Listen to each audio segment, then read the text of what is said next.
राजस्थान, जहाँ की मिट्टी का हर कण संघर्ष की कहानी कहता है। यहाँ की महिलाएं अपनी अटूट शक्ति और साहस से हर चुनौती को अवसर में बदल रही हैं। वो अकेली नहीं हैं, बल्कि एक दूसरे का सहारा बनकर मिलकर आगे बढ़ रही हैं। ये है संघर्ष से विजय तक की प्रेरणादायक कहानी।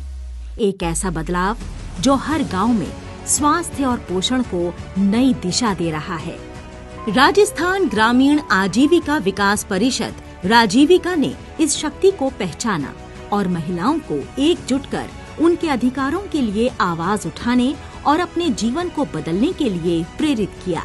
FNSW कार्यक्रम में हम SHG की महिलाओं को आत्मनिर्भर बनाने, सेहत और पोषण पर कार्य कर रहे हैं, जिसमें महिलाओं को राजकीय सुविधाओं से जोड़ सके और अच्छे आहार और पोषण पे बात कर सके। राजीविका के द्वारा इस ताकत का उपयोग महिलाओं के आर्थिक सशक्तिकरण के लिए किया है और अब ये सफर और आगे बढ़ रहा है। परिवार की धुरी महिलाओं को अब स्वास्थ्य और पोषण से जुड़ी जानकारी देने, रूढ़िवादी धारणाओं को सामुदायिक स्तर पर बदलने और एक दूसरे को सहयोग व प्रेरित करने के उद्देश्य से राजीविका के तहत एक अनूठी पहल की परिकल्पना की गई है। राजीविका के नेतृत्व में जिला और ब्लॉक स्तर के अधिकारियों, centre for micro finance CMF एवं यूनिसेफ के साथ मिलकर राज्य स्तर की कार्यशाला में इस राज्य रणनीति की शुरुआत की गई, जिसके पहले चरण में 2 जिलों में शुरू किया गया। 2022 में 15 जिलों को शामिल किया गया और 2025-26 तक इसे 33 जिलों के 352 ब्लॉकों में लागू किया जा रहा है। हर साल एनुअल एक्शन प्लानिंग AAP के तहत कार्यक्रम का मूल्यांकन और सुधार किया जाता है। VOA इस अभियान की सूत्रधार हैं, जिन्हें अपने अपने गांव में इस परिवर्तन का नेतृत्व करने के लिए सशक्त किया गया। इन्हें विशेष प्रशिक्षण दिया गया, जिससे वो पोषण, स्वास्थ्य और व्यवहार परिवर्तन संचार यानी BCC की जानकारी प्राप्त कर सकें और अपनी क्षमता बढ़ा सकें। रोशनी सेंटर की मदद से मास्टर ट्रेनर्स का रिसोर्स पूल तैयार किया गया। इस प्रशिक्षण को इंक्रीमेंटल लर्निंग अप्रोच के तहत विकसित किया गया, जिससे VOAs को चरणबद्ध तरीके से सीखने और समुदाय को जागरूक करने में मदद मिले। हर VOA का पोषण से संबंधित सही जानकारी, स्वास्थ्य और स्वच्छता से जुड़े उचित व्यवहार, संचार के माध्यम का उपयुक्त उपयोग जैसे कि फ्लिप चार्ट इत्यादि पर क्षमता वर्धन किया गया, जिससे वो मासिक बैठकों में स्वयं सहायता समूह के सदस्यों के साथ एक समय में एक मुद्दे पर चर्चा कर सकें।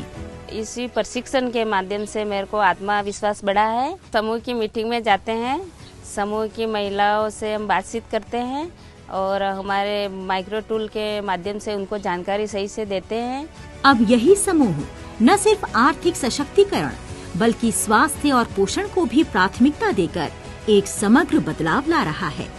पहले महिला बोलने में डरती थी, अब महिला उसके झिझक नहीं आती है। अभी महिला अपने खुद सेहत का फैसला लेने लगी है, अपने खुद सेहत का ध्यान रखती है। इसके लिए विशेष चित्रों द्वारा सजा हुआ एक निगरानी टूल विकसित किया गया है, जिससे महिलाएं मिलकर सभी जरूरी व्यवहारों की समीक्षा करती हैं और ये समझती हैं कि अपने साथियों को सही दिशा में आगे बढ़ने के लिए कौन सा सहयोग देना आवश्यक है। सामूहिक निगरानी टूल द्वारा महिलाओं में जागरूकता एवं आत्मविश्वास बढ़ी है। टूल सिर्फ निगरानी का काम नहीं करता, बल्कि सोच और व्यवहार में बदलाव लाने की भी मदद करता है।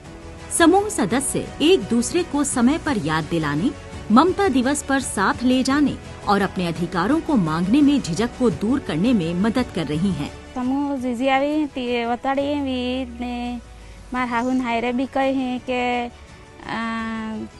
गर्भवती महिला ध्यान रखवानी है ने आरो मालवो है ने गोली खवड़ावनी टाइम हो लइन जावे दवाखाने जांच करावी है, खूनने ने पेट में हाथ राखी ने बात करवी है ने हॉस्पिटल में डिलीवरी करावी है ने डिलीवरी के बाद 1 घंटा अंदर माँ के दूध पाओ। आशा दीदी समोसा की नहीं मार गिरावे मार ध्यान रखे ने पूछे ने मुँह भी सही हो, मार बच्चे भी सही है ने ध्यान रखो ने। जहाँ कहीं भी सामाजिक मान्यताएं और मानसिकताएं महिलाओं को पीछे रोकती हैं, वहाँ VOA और समूह सदस्य घर घर जाकर संवाद कर रही हैं।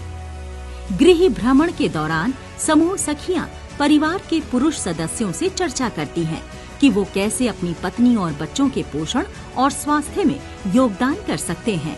मैं पहले अपने घर की ज़रूरतों को पूरा करने के लिए बाहर के कामकाज को देखता था। अब मुझे समूह सखी और आशा के द्वारा मार्गदर्शन मिला कि अपनी पत्नी को गर्भावस्था के दौरान उसके स्वास्थ्य को लेकर किस प्रकार से रहना चाहिए। वो भी ध्यान रखी हमारे ने वो भी हमारे पति भी काम मदद करे है, ज़्यादा वजन नहीं करवा दी ने।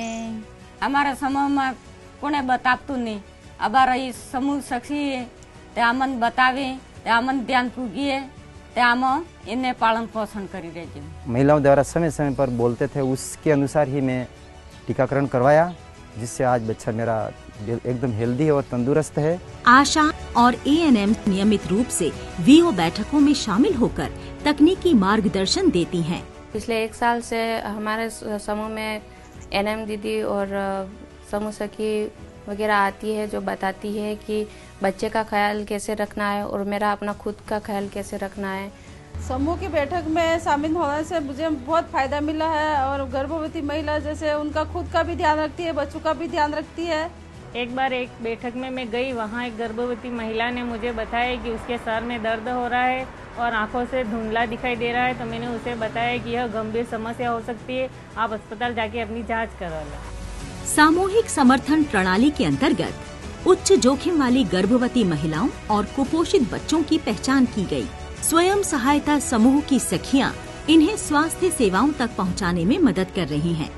स्वास्थ्य सेवाओं का लाभ लेने में किसी महिला को दिक्कत हो तो स्वयं सहायता समूह मदद करता है। बैठकों में जाने से महिलाओं की सोच और व्यवहार में भी बहुत परिवर्तन हुआ है और मुझे भी अपने काम करने में मदद मिली है। जिले में प्रशासन, महिला बाल विकास विभाग, स्वास्थ्य विभाग एवं राज्य की स्वयं सहायता समूह के माध्यम से FNHW कार्यक्रम के माध्यम से क्षेत्र की महिलाओं में खाद्य, पोषण, स्वास्थ्य और स्वच्छता के संबंध में काफ़ी एक जागरूकता आई है, जो कि उनके स्वास्थ्य के लिए बहुत ही लाभकारी है।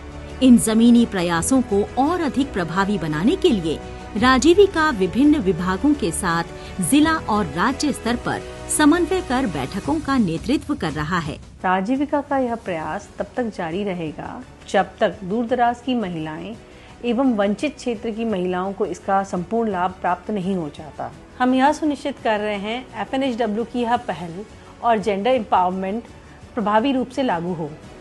राजस्थान में राजीविका और महिला सामूहिकता की ताकत से हर माँ और बच्चे के स्वस्थ जीवन का सपना अब हकीकत बन रहा है। ये सिर्फ एक अभियान नहीं, बल्कि एक आंदोलन है जो हर महिला को सशक्त बना रहा है।